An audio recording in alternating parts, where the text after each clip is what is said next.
Okay, guys, can you guys hear me? Can you guys see me? Are you guys there?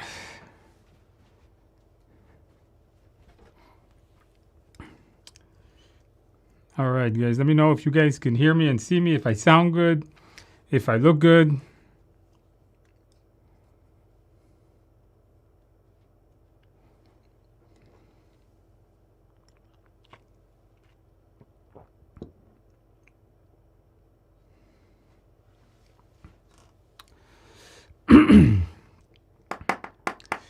All right, good to see that you guys are all here. Well, most of you guys, anyhow. No, we're in blue. Well, yeah, today, no blue shirt today, okay? Today I was actually running around all day outside. Didn't get to put on the blue shirt. I have it sitting right over there, but. All right, let's go through some quick thing.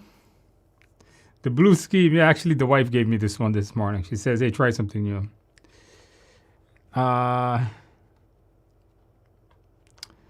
All right, let's go through this. Okay, all right, let's knock out the questions here, guys. Got 10 questions today. All right, somebody says here, I got a question for Hameen. Says, my question to you is, do I need to memorize the ITTO for the new exam? The answer is no. That's a question I get every week, but the answer is no. You don't need to go memorize a bunch of ITTOs. It's not possible. You know, I've written many books on PMP, and I don't memorize ITTOs. In fact, a lot of people may ask me a certain ITTO for a certain process, and I may have to guess. So no, you don't need to memorize ITTO, but you should understand what tool might be used on that process. And the way you're going to do that is if you understand the process, you understand the tool, then you shouldn't make a difference, right? You shouldn't have to memorize anything. So if you're sitting there with a pen and paper memorizing ITTO, you're not studying for this right exam. Neha asked me another question. It says, oh, the MBTI, the Myers-Briggs type indicator, was a video I posted this morning. I think they did post it this morning. Yeah, that's a video I recorded, and that was an interesting video. I had a lot of fun doing that particular video. I'm not sure if you guys watched that video or not, but I thought I was going to fall into this more management category, but I didn't. Watch the end of the video to see what that's about. But you guys should expect questions on the MBTI on your exam, as I've had quite a few students ask me about what that is. And I realized that that's something that it's not just one or two people, but it was quite a few students. So I said, you know what, let's take a look at it. Let's make a video so everybody is on pace with it. All right. Daniel says to me, mentioning the Agile, project manager was mentioned in the Agile questions in the PMP. Typically asks you, what should you do next? What would be the correct mindset? Tonight, I'm going to answer that. I got quite a few questions, what to do next. It really depends on the scenario of what they want you to do. Then you'll determine what to do next.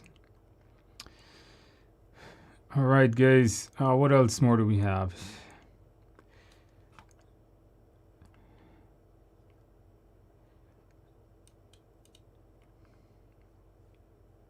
Daniel, this is a good question. This is a very good question. And it's, how do you map the Agile processes back to the 49 predictive processes, such as like he's saying, how does collect requirements corresponds to determination of how many items on the product backlog? That's a good question. And realistically, when you use Agile projects, so Agile, especially like if you follow like Scrum, right? And Scrum is going to be the big one for your exam. Your exam is going to predominantly use Scrum terms.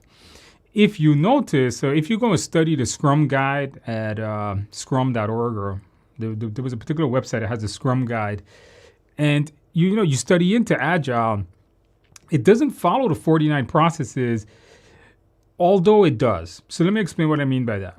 So the Scrum has its own process, right? The product owner gets the requirements, populates the product backlog, prioritizes that product backlog, and then goes ahead and the team sits down and then determine what they're going to be doing first and next and so on. So it has its own process in Agile. Now, because the 49 processes were written so generic, those processes can somehow, or somewhat I should say, fit into those Agile processes. So for example, maybe when the product owner went out and was starting to gather requirements, he could have followed the process of collect requirements.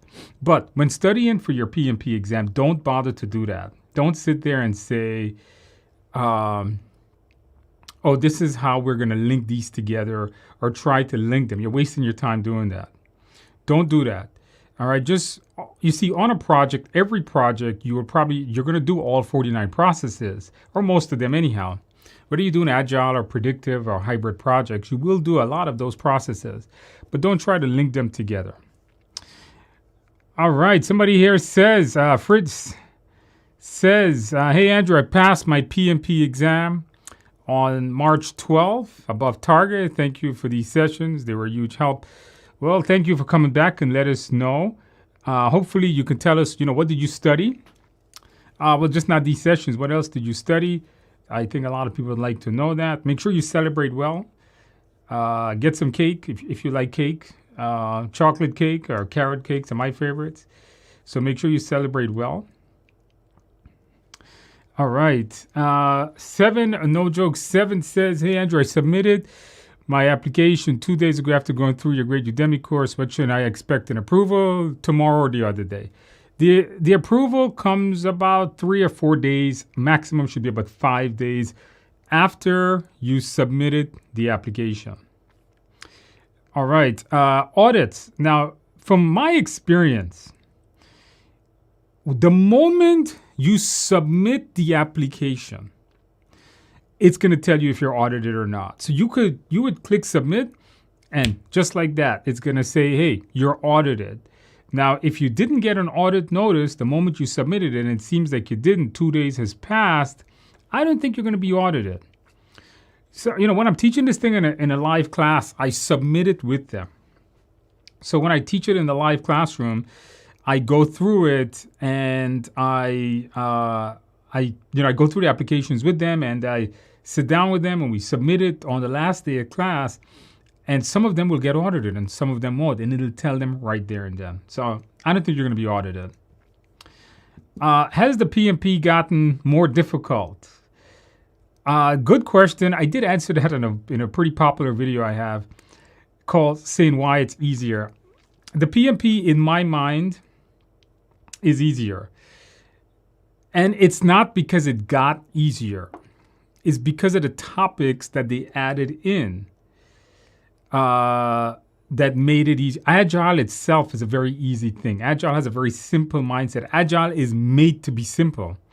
Agile is not made to be complex. So if you're going to add in Agile concepts to an exam where it was PMBOK based, and PMBOK itself is a very difficult thing. I remember studying PMP 100 years ago and reading PMBOK, and I said to myself, my God, who wrote this thing? Did aliens write this? Because this is not written for humans. And by adding in Agile into it, it makes it more approachable. Easier, I should say, because Agile. So if you take a difficult exam and you add easy content to it, the exam itself got easier. Now, did the exam overall got more difficult? No. All right, so I don't think it got more difficult. I think it actually got a lot easier. You guys want to hear something crazy? The amount of people I'm hearing that pass, that I see on LinkedIn that sends me back a message, or on my e-learning courses and our live classes, the amount of emails I'm getting. Last Friday, I was running around the place, and by the end of the day, I was telling my wife, this is insane amount of people that are passing. And then I really was telling her, you know what, this maybe this test is just really that easy. It's either that or my mindset is working so well. I'm not sure what it is. But you know what? I think it is getting easier. All right. What other questions here do I have? Oof, well, we got a lot here. I missed a lot.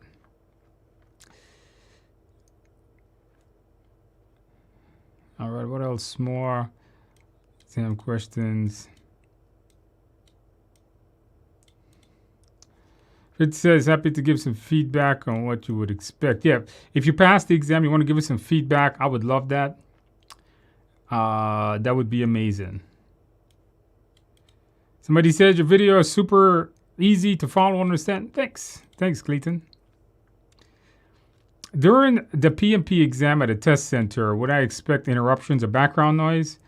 Good question. The answer is you can't predict that. I don't recommend I don't recommend doing this exam at a testing center. It's their chair, it's their computer, it's their temperature. I don't see why you want to do that. The only time I would recommend doing it at a testing center is if you have no choice. Maybe you have a household that has a lot of family members in it and it's difficult to have that quiet space. Other than that, I don't recommend it because it may have background noise. And sometimes people, sometimes when you're concentrating, what drives me crazy? People typing on a keyboard. That really drives me crazy. It kind of breaks my concentration. So I remember doing a test at a testing center a few years ago, and there was a guy next to me that was taking some exam where he just kept typing and typing. And he was really banging those keyboard, and it really annoyed the hell out of me. So even if there is no background noise with like fans or any type of major disruptions, people next to you could.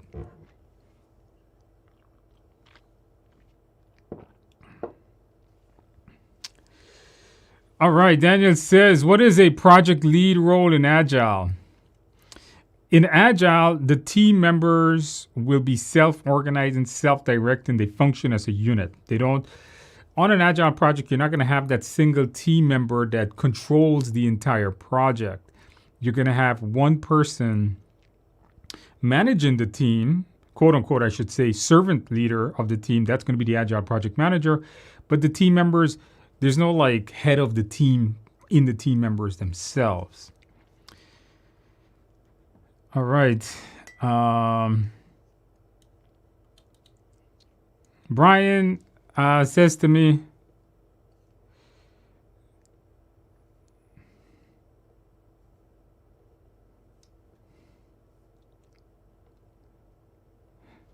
Brian says to me, you can normally do a free MBTI. Yes, you could. I did see the MBTI exam. There's a bunch of free ones, but in the video, I don't know what to recommend. So I just told people the normal website. I gave them what I felt was the easiest one to do. But remember in the video, I did tell you guys, do some more research on this. I thought it was a pretty interesting topic.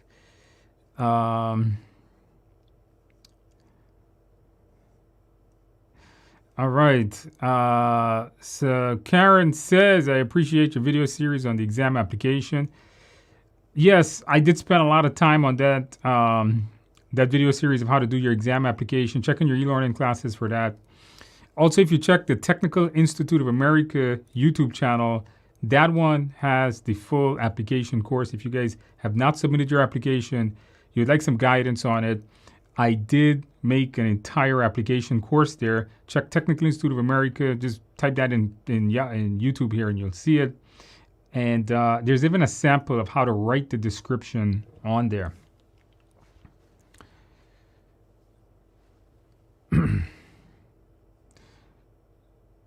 Somebody says to me, the YouTube that says, control quality is done throughout the project, but validate scope is done at the end. Yes, validate scope is when you get the customer to come give you the sign off. Control quality, you're checking the deliverable is meeting the quality requirements throughout the project. That is correct. All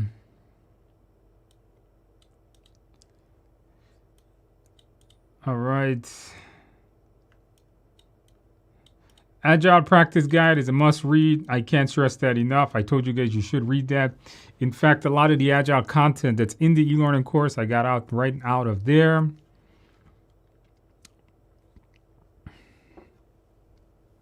Are team charters and social contract the same thing? For your exam, sure.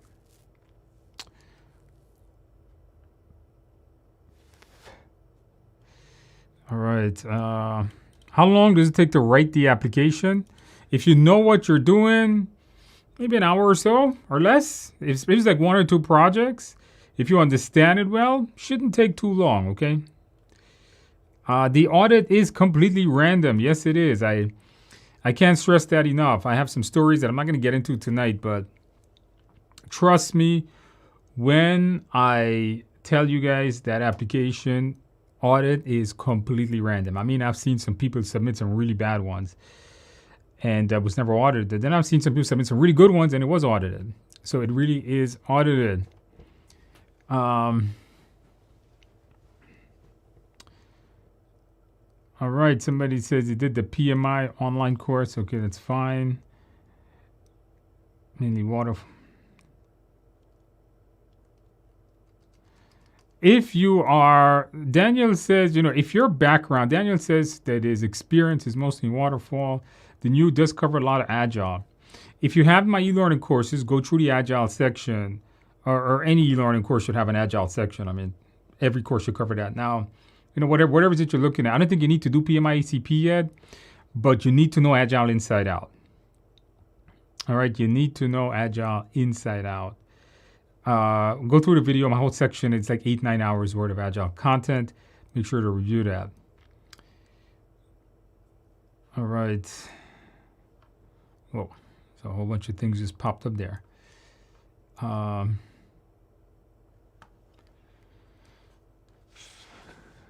What others do we have here?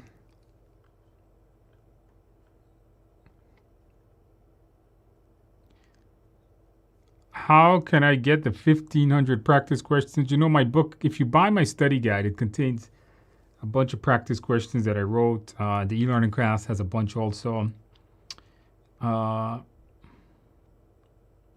Servant leadership mindset is the key. This is the single most helpful tool I used on the exam. Very good. I told you guys that in a previous video. You guys should have watched that video right here on this channel about situational questions. Being a servant leader is really important. Make sure you know the pillars of that, and that is part of your mindset. All right. Is it true we don't get paper and pencil at testings anymore? I don't think so. A couple of people have told me that, so I don't think so, but it is what it is.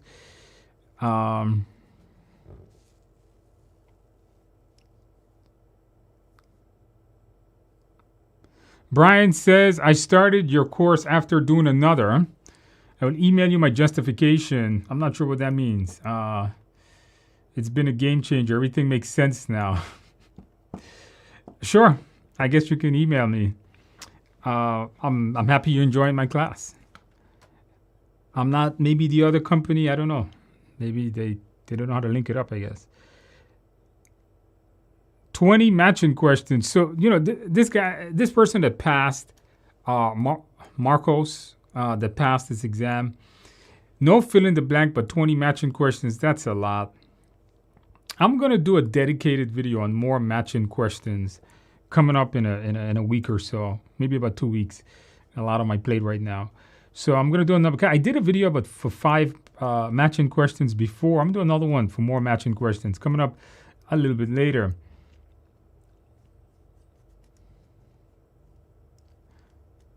Andrew, do you think your PMP prep course on Udemy is enough to pass the PMICP? Yes, it is. I took the whole PMP. If you buy my Udemy PMP class, you'll notice that the whole PMICP class, I just fit it in there. I just took it and put it in there. It was just because I started to go through the exam objectives. I started to go through what is it you needed to know in Agile. And then I looked at my PMICP and I looked at some of the videos over there and I looked at some of the videos for the PMP.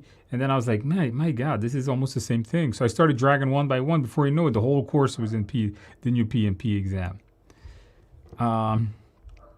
Somebody says your Udemy course is amazing. Well, thank you. Thank you for that. Test in 4 weeks. Good luck. Make sure you study hard.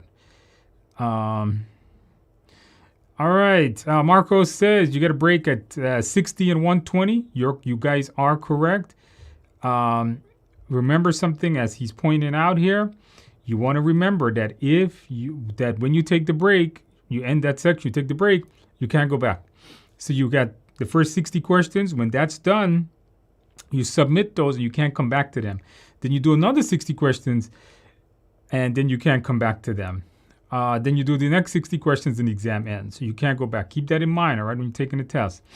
Remember that. Don't go into that exam room thinking I'm going to do all 180 and then go back. It's not the way it works. All All right. Somebody here asked me, and Angeli asked me, how accurate are Oliver Lehman, Edwell, and the PMP prep cast? I don't want to give you guys, I don't want to say negative things about anyone. But I recommend for people to use the if you want an additional exam engine, use the PM Prepcast. I think that's the best one. I've reviewed many of them. And I think that is the best one. There is a coupon code that you guys can use there is a coupon code that if you're using the PM Prepcast, and I will give you guys that now. So I did a lot of, something I mentioned, I think last week, I did quite a lot of research on what exactly are the different, some other testing engines that are out there, because people said they love my course, but they want to just try new tests. And I told people, when you're studying, don't study all from one instructor. Study from multiple different instructors. So people started asking me, what's the best one out there? So I did a little bit of research, and I said, okay, then this here, let's see if this is the best one. Then I looked at a lot, and I found PM Prepcast to be the one with the best reviews. The questions are pretty good. And I'm going to give you guys a coupon code here in the box.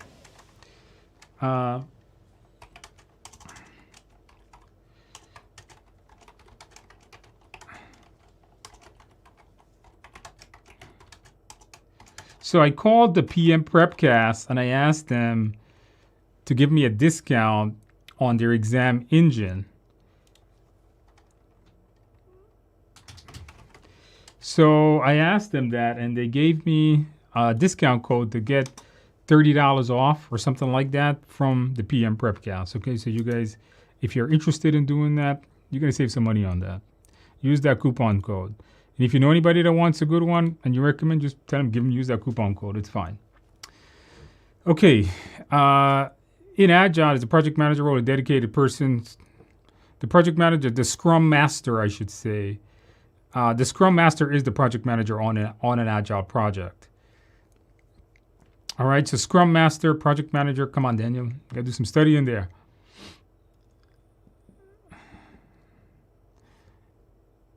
In the Agile process of Scrum and XP, can we use sprint and iteration interchangeably? The answer is yes. For your exam, sprint, iteration, same thing. Any recommendation how to stay motivated when you score 85 on some and 60 on others? The inconsistencies is going to be dependent on what exam engine you're using. Some will, of course, be more difficult than others. How do you stay motivated? Keep studying. 60% is not a super bad score. Just review what you did wrong and stay on track.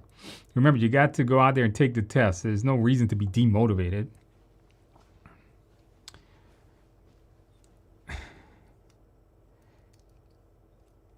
All right, somebody says, you always say, if you're not willing to fail, you're not willing to succeed, but success always comes failure. Here's another one. Here's another good saying that I tell my employees, I tell my students quite a lot is failure is the symptom of success. Okay, that's.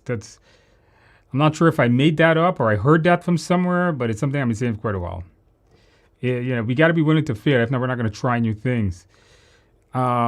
All right, so Tay says, when you accept changes during sprint, what circumstances allow that? Let's say you have... when do you accept changes during the sprint? The answer is for your exam, you don't, okay? In real life, yeah, of course you can stop this. But for your exam, let the sprint finish and then reevaluate your work. Maybe that thing you will not use too much. So, because remember, the team did a lot of research to come up with the methods to conduct that work. The product owner should have done a lot of research to select the most valuable features and put it at the top. The team members then selected those features from the top of the product backlog. So very rarely should you have changes in a sprint. Somebody's asking how many math questions. This guy says 2 EVM questions. You're not going to get a lot. In fact, I don't have any EVM questions tonight. How do they audit your application? Good question. If they audit your application, they're going to ask you to submit three things. They're going to ask you to submit your copy of your 35-hour certificate, your copy of your degree or diploma, and they're going to ask you to submit your work experience verification form. All right, that's what they're going to ask you to do. All right, in Agile, yeah, you're going to have to submit that. Before it was mailing it to them. I'm not sure if you can email it to them, but that's what it was. Team productivity is, Daniel is asking me, are team productivity and team velocity referred to as the same thing? Team productivity and velocity may be linked together. Velocity defines how much work they can get done in a given sprint. That's how, or I should say, how fast they're working. Productivity is really how efficient they're going to be working. So they're somewhat linked together. To do practice questions, do about, I would say 1,000 to 1,500. I don't think you need more than that. All right. Somebody's asking me, 100 hours of studying is what I generally recommend to most people. Oh boy, I keep scrolling down. This thing keeps getting longer every time I scroll down. All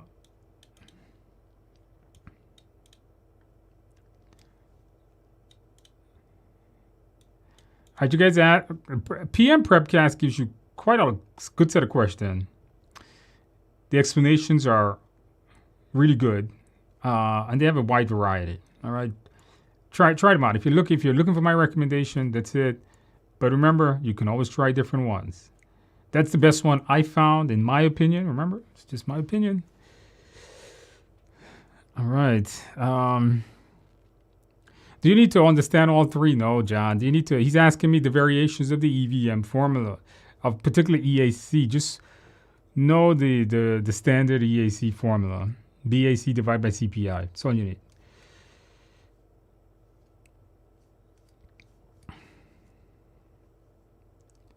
Daniel. Oh, that's a long answer there, Daniel. That's not an easy one. Trend versus variance. Trend says where you're going. Variance says how far you're off. And technical performance analysis shows you how far you've been off, like how far you are off from scope. That's a short answer, but that's what it is.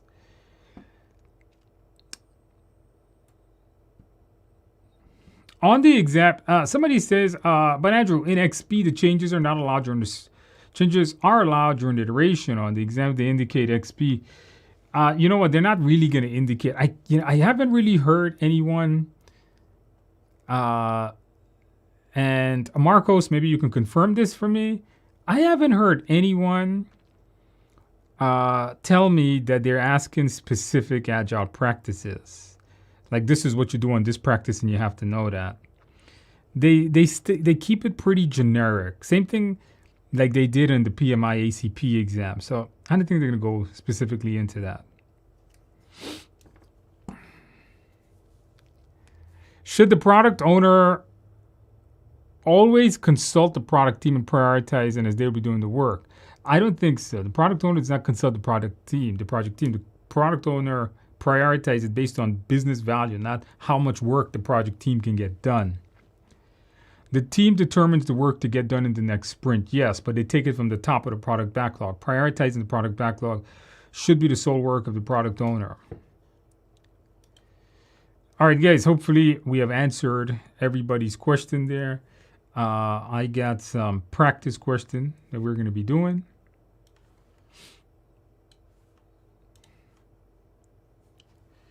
Okay, guys, I got 10 practice questions once again.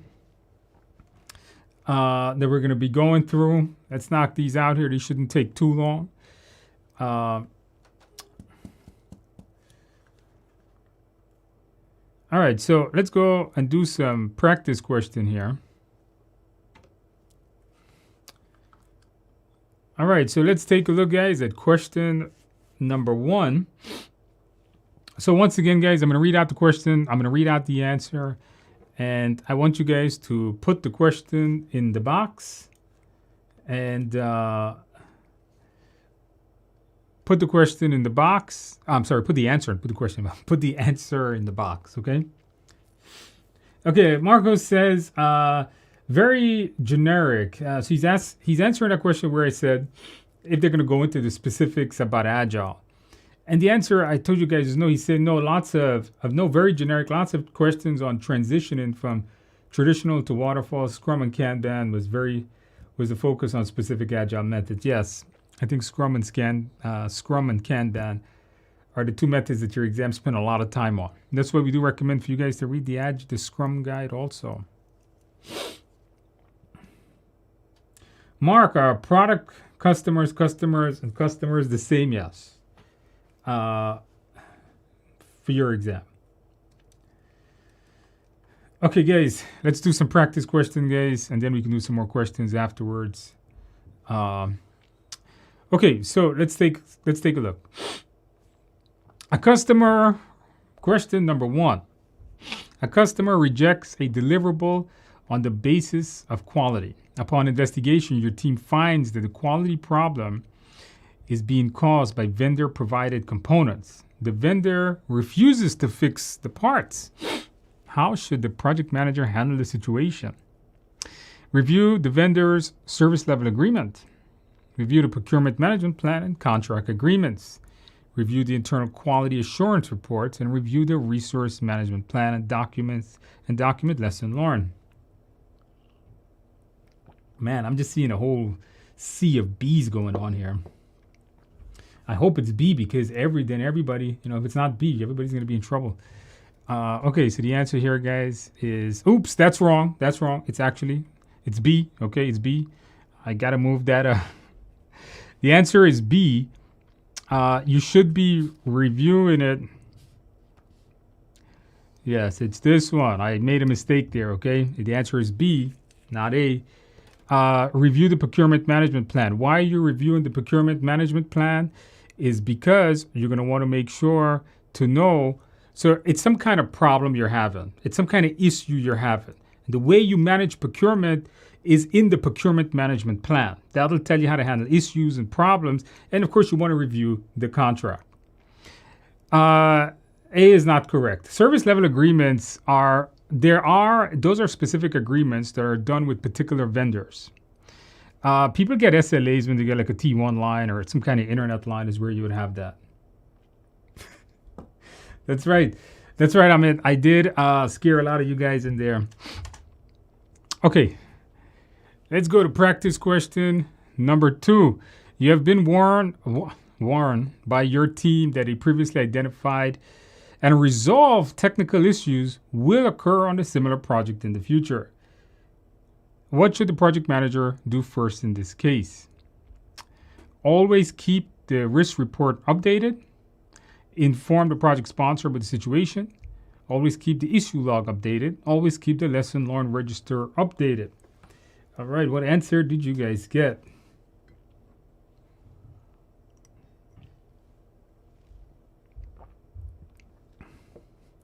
Somebody says, what is the difference between SLA and contract agreements? It's a good question.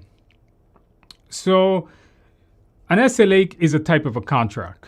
So A is not super incorrect, but A didn't include the part about the procurement management plan. In that particular question, what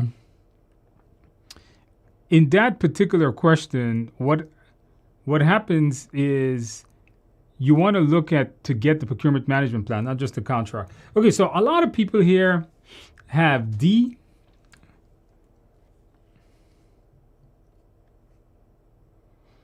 Some people a lot of you guys have D's. A couple of you guys have C. Okay, the answer here, guys, is C. The issue log, this is the correct choice. The issue log. So why is this? It says in the question, the issue will, where's my mouse? Here we go. It's saying the issue will occur. If an issue will happen, it's not really a risk anymore. It will happen. The best thing you could do, what should the project manager do first in this case? Will occur on a similar project. The best thing here to do, so this issue is going to happen, keep it in the issue log and put how it was resolved. By doing that, then that issue log at the end of the project can then be transferred to other projects. Yes, because its issue will occur. It's telling you it's going to happen in the future. Keep it updated. Guys, practice question number 3. You discovered that a team member needs to split their time to complete a critical task on another project. You're concerned that this represents a scheduling risk. What should the project manager do first in this situation? Schedule a meeting with the manager of the other project to understand how to share the team member. Ask the team member to focus on the key task and get additional resources from another department. Review the resource management plan. Tell the other project manager to release the team member from his normal activities until the key project activities for your project is completed. What do we have?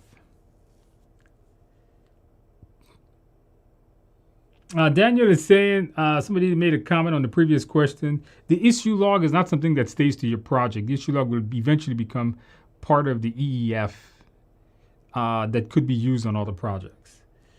All right. Okay, guys, what are we going to do here? So I'm going to give you guys a quick tip on your exam. Make sure you guys follow the tip. The answer is to review the resource management plan. Here, I'll give you guys a tip that has helped quite a few students. And the tip is, anytime you guys see this thing that says what should come first, right? A question that says, oh, what do you do first? Your first thing is never to go out and to take actions without knowing what's around you, without assessing the situation, without getting your facts right or understanding how to approach a situation. A management plan will tell you how to approach that particular situation. The way we manage projects is in those management plans. So anytime you see that thing, what should you do first? Another good exam tip is, anytime you see something, what should you do first? Then play a game of choices. All right, keep this in mind. So here's what I mean.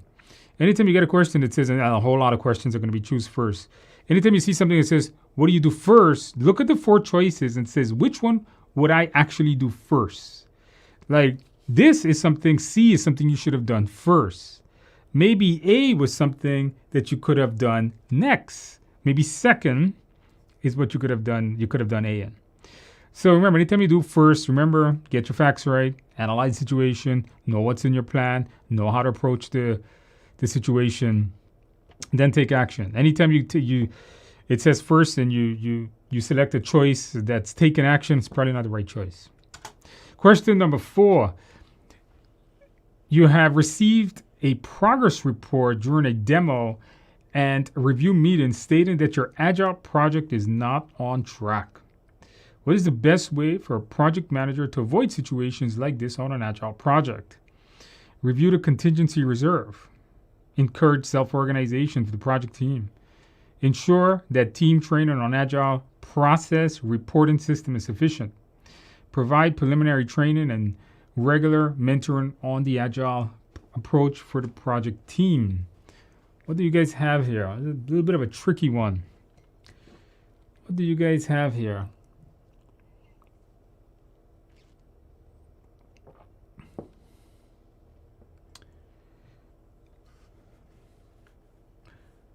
So a little bit of a tricky one here.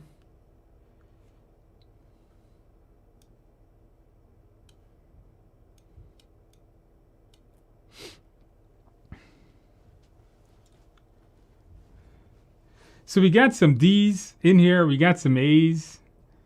Yeah, I thought this question here was pretty tricky. We got A. We got D's. Lots, like it's going back and forth between A and D. And then we're gonna break down this question here. We got C. Got more D's.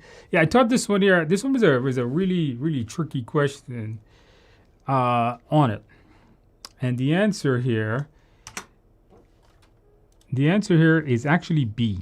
So here's why it's B. So let me go through the choices and I'll show you how to eliminate choices really fast, like really quick. Let's take a look. So it says, what is the best way to avoid situations like this on an Agile project? So you got to do something to avoid it. So you're going to implement some kind of action to stop this from occurring again, right? How do you avoid situations like this? By reviewing your contingency plan, that's just looking to see how much, reviewing a contingency reserve is just looking at how much extra money you have. That's not going to avoid any situation. That can remediate the situation, that can help fix it, but it's not going to avoid the situation. So A is definitely not good. Let's go to C. Ensure that the training on the Agile process reporting system, I'm not even sure what that is. The Agile process reporting system is sufficient. Are you saying the Agile process reporting system is incorrect? It doesn't state that, so I'm going to say that is incorrect. Now, D. D is the answer that quite a lot of you guys selected. Provide preliminary training and regular monitoring on the Agile approach. You see this part here that says provide preliminary training? That it sounds like you're doing it. It sounds like you're doing the training. So provide the regular training. We're not sure if these people here, the Agile team is having somewhat of a problem. Although the second part of it sounds good, regular mentoring, although that sounds good. Now B, the Agile project team should be a self-organizing team. That could cause wide, you got to find in the question stating that your Agile project is not on track. So we got to say to yourself, okay, what could cause an Agile project to be not on track? Forget contingency reserve. Ensure that training, I don't know what the reporting says, A and C doesn't make any sense. Provide preliminary training. You're not going to be providing the training. Any choice that says where you're the one doing it, probably not the right choice. Self-organization is the best choice on that. Okay, guys, question number 5. Let's take a look, guys. Question number 5. PMs should always be concerned with the growth and motivation of their team members. Which of the following steps supports this effective leadership? A, enthusiastically defend the team's beliefs. B, give the team challenges by selectively assigning project tasks. C, use frequent informal meetings to solicitate and respond to team concerns. Provide incentives of cash bonus for each work task to help keep the team motivated.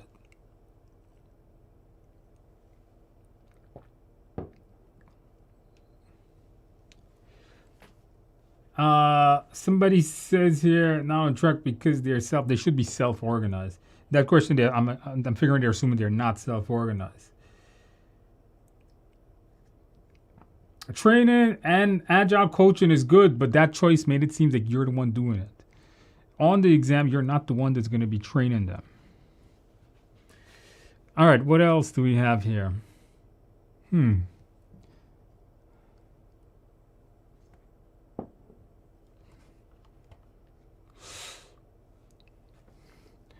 What can we do should always be concerned, what can we do to keep our team? All right, we got quite a lot of A's, we got some B's, we got some C's. This was also a good question. So be concerned with the growth and motivation of their team. What steps should we do, guys? Quite a lot of A's, got some C's going on in there.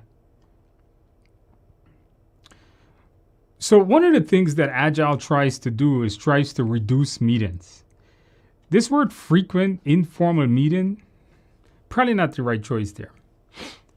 You, as a good Agile project manager, as a good person that's managing a team to keep them motivated, is you and them should have the same belief. Defend the team's belief. And remember something, a good servant leader. You guys got to remember the principles of servant leader. A good servant leader is to believe what the team believes in, is to give the team the resources that they want. When the team says, we need this to complete a task, as a good servant leader, you're going to go get it. And you're going to defend that task or that resource that they want because you're going to believe in it also. So good project manager will do that. Give the team challenges by selectively assigning project tasks. No, you don't assign tasks. The team is self-organizing, self-directing. They'll choose the tasks. Provide incentives of a cash bonus. You know what? Anything that's going to deal with money, where you're giving money to people to do things, is probably not going to be your best answer on this test.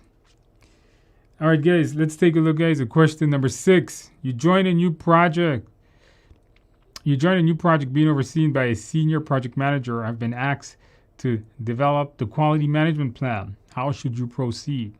So we got to develop the quality management plan. What are we going to be doing? Schedule a meeting with the customer to determine requirements and get benchmarking samples.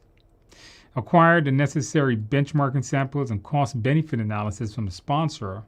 Schedule a meeting with the senior project manager to define, establish plans and processes, then request assistance in selecting those correct standards.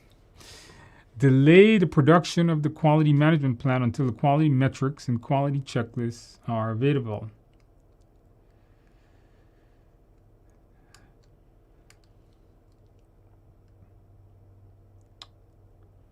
How do we know the other one? We have to go back to that. I forgot the question already. You should use a servant leader. Yes, you know what? Servant leadership is something that is pushed throughout your exam. Servant leadership came around. The principles of a servant leader was made in the 1970s by a guy that I can't remember his name of right now. And servant leadership is something that should be followed on all projects, not just Agile projects. Yes, it's talked about in Agile projects, but giving a team, listening to your team, giving them the resources they need, believing in what is it that they're looking for, is not something that's just related to Agile. That's just a good project manager. I think being a team member on any project, for real life, you'd probably gain more benefit from working with a servant leader, or have more freedom. You would feel better. You'd be more motivated working on a project that has a servant leader than someone than working on a project that doesn't have a servant leader. So apply that to all projects. Okay, we got a lot of A's and C's and B's here, guys. It could be we got overwhelming number of C's here. So the real question here is, they're asking you to help develop the quality management plan. That's really what the question is all about. But you're working under a project manager. So if you're working under a project manager and you got to develop a quality management plan, the best thing here to do is schedule that meeting with that project manager, because the quality management plan will establish the process of how to manage quality. The quality management plan, it tells you how you're going to do your, how you're going to manage your quality, how you're going to do your control quality, and so on. So it's all about a process-oriented thing. So C is the best answer on this one. Nicole says, Greenleaf. Robert K. Greenleaf is the guy that invented servant leadership. I think so, Nicole. The name sounds familiar. I can't remember. But you guys can look that up. I can't remember right now. Fortunately, my head is full of information. I'm losing hard drive space, I think. Okay, question number 7. On a hybrid project, the team and the product owner is having a disagreement about if a component of a new system should be on the project. What should the project manager do first? A, review the project charter. B, inform the project team. The product owner decides what's included on a project. C, inform the product owner. The project team decides what's included on a project. D, review the product backlog. All right. What is it that we are going to be doing? So this was another good, tricky question. So if you're doing a project and you come to a particular part of the project where they're having disagreements whether they should or should not be included on whether it's, and this is hybrid, so they could go either way here, right? If you're looking at a project and you're like really determining, even the change control board, what really determines, what document really says if that should be in this project or not? And I see some of you guys have got D. I'm glad no one really is going with some of the bad answer here. We got a lot of A's and D's here. And the answer here, guys, is going to be review the project charter. That is correct. Keep in mind it's a hybrid project, so it could have a project charter. Also, Agile projects have project charters. All right, so we did cover that in Agile, so they do have those things. Now, when realistically, if there's really a disagreement on a project, you should look back at the project charter. Ideally, if there was like a change control board, they would help resolve that, but that's not a choice here. Now, the product backlog. So, let me go through why some of these things. You notice, do first. So obviously, you're doing something. Anytime it says do first, you're not going to take action. So that eliminates B and C. The first thing you should never do on a project is take action. The first thing you should do is get your facts right. Review things, check things, look up your plan, look at all your documents, all those 100 documents that we have in the PMBOK and so on. Review the product backlog. Well, you know who determines what's in the product backlog? The product owner does.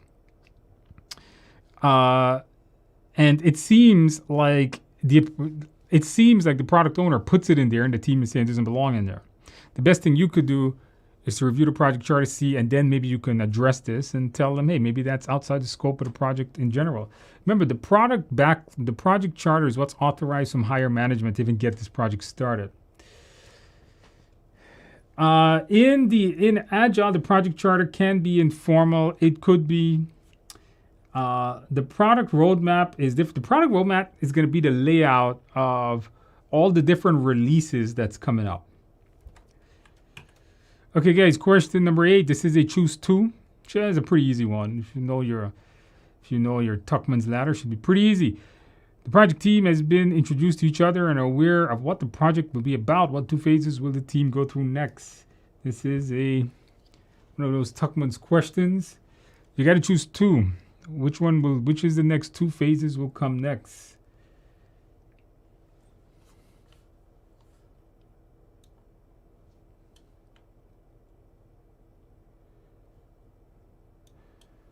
All right.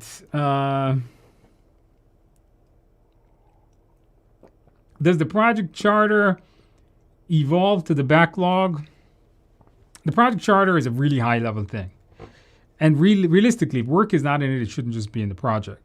The project backlog will come from, we'll take that high level and really break it down.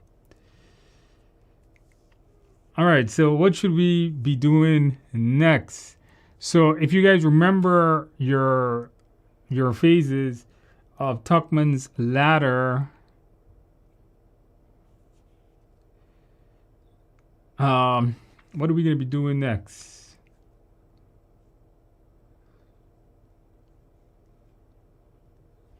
We got quite a lot of different choices.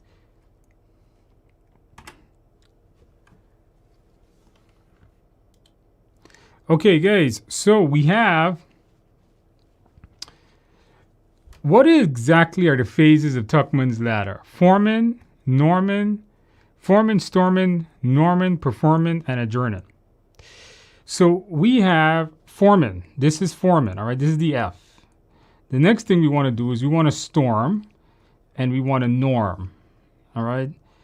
After that, then you perform the work. Then you're done. Adjourn it. I see that the answer was A and C or C and A. I see quite a lot of you guys got this one wrong. I thought this was pretty easy and I thought everybody was going to be able to get this. You guys have to know your Tuckman before you walk in there. It's a very popular topic on your exam. Okay, here's an easy question that I thought was easy. Hopefully you guys got this. I want you guys to, the project team has created a network diagram of all activities on the project. They have also added the duration to each activity. Select the activity with the least amount of scheduled risk. I want you guys click, well, you can't click, but put in the box what letter, which activity has the least amount of risk. What activity will have the least amount of risk on your project? Least amount of risk on your project. All right, this one here shouldn't be. If you know the definitions, if you know definitions or you understand how to do critical path, this should be pretty simple one.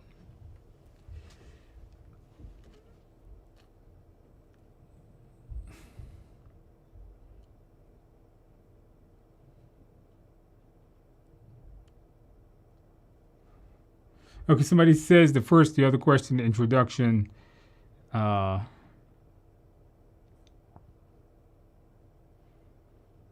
In that other one, they've gotten to know each other. Which one has the least amount of risk?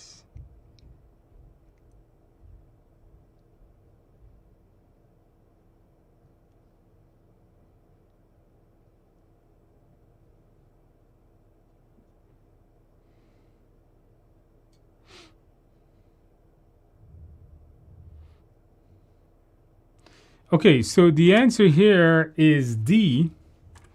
Now, when they say least risk, and they're talking about a scheduled risk, so we got to ask ourselves, what exactly is a scheduled risk? A scheduled risk is a risk that can cause the project to be off schedule or completely pushed over by going over your schedule, being behind schedule. And which one here is not also is not on the critical path? You see, activities on the critical path have the most risk because if those activities are delayed, they will delay this project. So on this particular one, you have two particular activities, and two paths. You have path 1 is A, B, C, and E. Path 2 is A, B, D, and E. And if you add them up, you'll notice that this is what? 5. 5 plus 8 is 13. This is 7, and 5 is 12.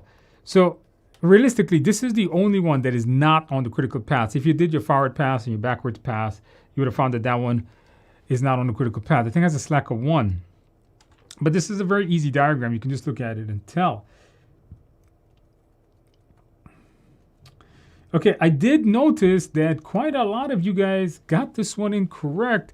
So I highly recommend for you guys to please review your critical path section, CPM, critical path management section, because I still get students today that get questions. They're not complex. You may not have to draw the whole diagram and go forwards and backwards, but you should at least understand what the critical path is. All right, this one I added in here at the end because of the video I did today. I should probably give away the answer then. The project manager has selected team members to work on a project. He wants to ensure people with the correct personality is selected for each project task. What should the project manager do in this situation? Administer the MBTI personality test. Review the project charter. Inform sponsor of the situation. Speak to each team member and then select team members. Then select team members for certain tasks. All right, what answer did you guys get?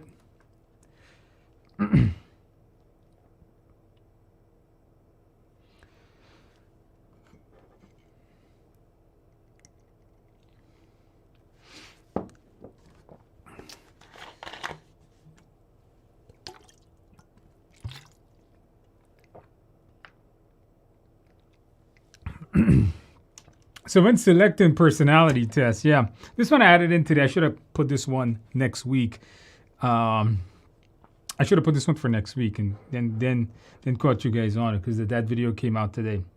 I didn't realize they were going to put it out today, all right. That ends this particular one, guys. Okay. Hopefully you guys had some fun doing some practice questions. Does anybody have any other questions for me? Does anybody have any other questions for me? Now, next week, I'm going to do some more drag and drops because I've noticed that students are telling me that they're getting quite a lot of drag and drops. The person who passed the exam here tonight told us that they got 20 drag and drops. That's a pretty significant number. All right. It's not a small number. It's not like it was like 5 or 4 questions. And I've had another student tell me something very similar, which was a lot. So, interesting stuff. All right. Someone says, great questions today. Do you have a podcast? I should do a podcast, right? Will the MBTI personality test? Yes. I've had a number of students. The reason I did that video and looked into that was because I've had a number of students bring that up to me. All right. I've had quite a number of students bring that up to me. And you're gonna want to make sure you know it. It's not difficult, and it's a fun thing to learn. I had so much fun learning that stuff. So go through it. It's good to know. All right. Even if you don't see it on your test, you hear about it. And from what I learned about the MBTI, is that organizations really use it. Big businesses really use it. I was watching some YouTube videos on it. I was reading a bunch of articles on it. I did the 93 question test on it. So it was really interesting stuff. Okay. All right, what else more do we have? Somebody asked me, what's the difference between residual risk? Residual risk is risk that's left over after you have applied the response. So, for example, on a computer, there's a risk you get a virus. But then what you do is you install an antivirus. But there's a small risk you can still get a virus. That's considered residual risk. Secondary risk. Secondary risk sounds like risks that may not happen. I'm not sure what that term. I can't remember seeing that term anywhere. Or maybe I just can't remember what secondary risk is. Residual risk is a term in the book, but I can't remember secondary risk.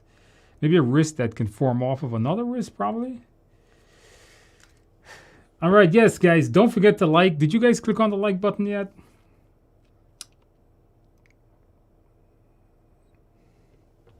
Somebody says here, you got 70% Agile. Yeah, I got to put more Agile questions in there. Got only 5 correct. Don't worry. Tonight's questions were hard. I know. Tonight's questions were pretty difficult. Drag and drop across a lot of areas. So the drag and drop questions seems to be coming from a lot of scenarios. And you'll see next week. There's a good couple of topics I got in my head of what to do with that. The next live session every Tuesday night at 7 o'clock. All right, join me every Tuesday night. Hybrid questions.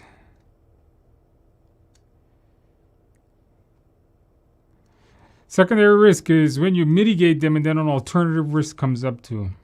And then an alternative risk may show up. Even when you mitigate a risk, there's still risk that can arise from that.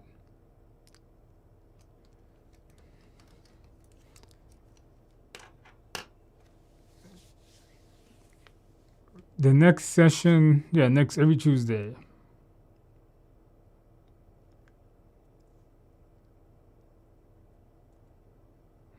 Project managers don't do anything. The first thing project managers do is review stuff. Get the facts right. That's right. Your exam, John has got his exam on 4-3. John's got his exam 4-3. You got this, all right? You got this. Anjali, it's 4:30 in Sri Lanka. That's pretty early. But Sri Lanka's a beautiful country. You know, my wife is from Sri Lanka. Beautiful country. I haven't been there, though. Okay, don't ask. I haven't been there. All right. I'm scheduled for my exam this month, but I'm yet to receive an official email from PMI giving the details of the link. I scheduled for my exam this month, but I'm yet to receive an official email from PMI detailing the directives and guides. You should get that soon, all right? Or maybe check your junk mail. But you get a link from Pearson VUE to check your computer and make sure it's set up. 4:18, you got some time. You got some time. Chris says, I'm taking my test this Saturday. What do you recommend me to do? Read the Agile Practice Guide, review my Agile videos, review your 49 processes, and review the section on the mindset. You have to know that section, the mindset section. If you watch the videos or you go through the guide, you'll notice there is a section, Raymond too, on Friday. There's going to be a section where I go through every one of the exam objectives. This is in the book, it's in the video. You're going to want to make sure to review that on there. All right. Go through the part where I go through the mindset. I go through all of the exam objectives. That's good stuff. A lot of people have told me that was the key to passing. I got an email from a person today that passed that says that was the key to passing. Reviewing those sections. All right. Well, so it's good. A bunch of you guys got your exam coming up. Somebody's got it Friday. Somebody's got it on Saturday. Make sure to get a good night's sleep. Remember that. If you could, right? Make sure to get a good night's sleep. Don't drink alcohol. You're going to be all messed up the next day. All right? Because it's a marathon test. Most people are spending close to 4 hours.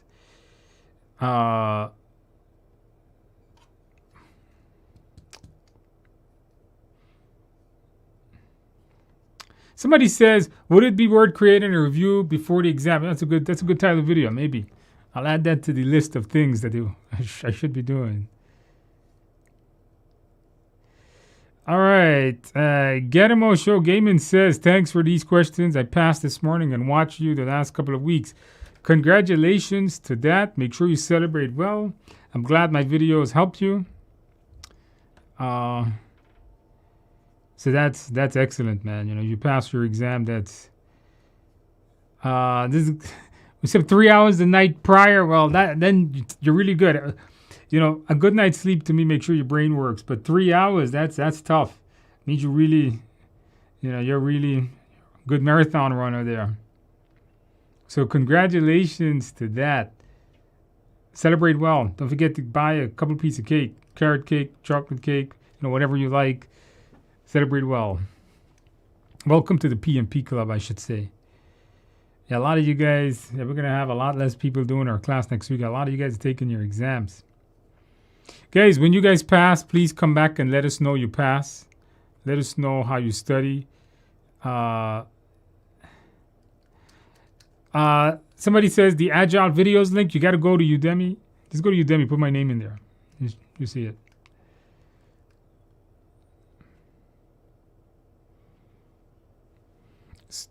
All right. Espresso and the 10-minute breaks. Yeah, you could, right? I mean, if you take the break in your house, yeah, you could. Definitely you could get some to eat, get some to drink. If you're in the testing center, you really don't have that option. Man, more Agile questions. PMP I think there's no need for like PMBOK and 49 processes anymore. I've just heard so many people say so many Agile questions. I don't know what's going on with this test. Atif says, any recommendations on mock exams? Scroll up this chat, Atif. I gave a link to the PM Prepcast. Not a link, a coupon code. It takes like $20 or $30 off of it. The only exam engine I recommend, the others may be good, but if you want an additional exam engine, I recommend that one. Okay, guys. Get 'em Show, congratulations once again. The rest of you guys, I know a lot of you guys are taking your exam coming up. 3 or 4 of you guys, it seems like taking your exam this week. I wish you guys the best of luck. Come back next Tuesday night, please. Come back next Tuesday night. Where can I find your video? If you buy the study guide, it comes with the whole e-learning course. Of course, the YouTube channel has a bunch of videos here. Guys, take your exams. Come back next week. Let us know how you do. I'm pretty sure the group would like. Don't forget about us. And did you guys click that like button? Guys, have a good evening. I'll see you guys next week.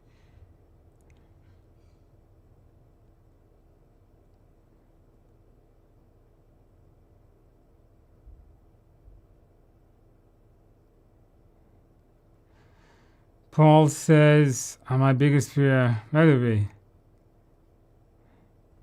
Agile book with PMP is not very good. Well, it's not. The Agile book, the Agile guide that comes with PMP is hard to read. It's difficult to read, yeah. Make sure to go through the videos first.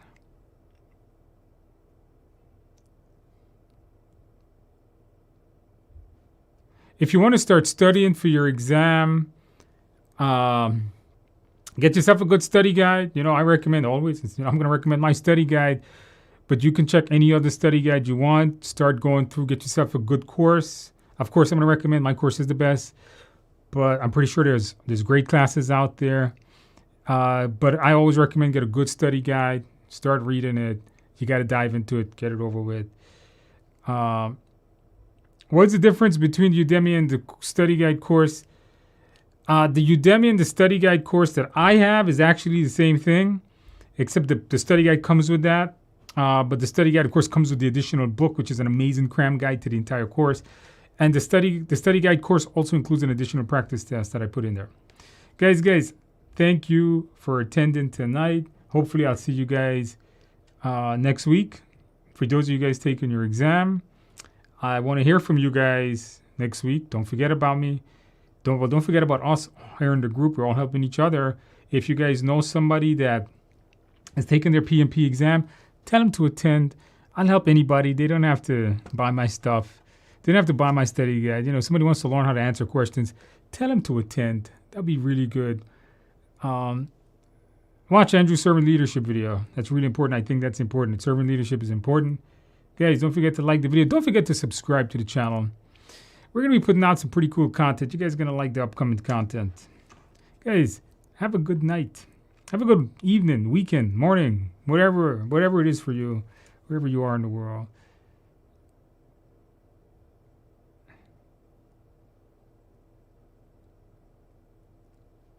Okay, guys, you guys have a good night, guys. If you did the TIA course, no, you don't need to do that. You don't need to do the Udemy one. All right, you guys have a good day, guys.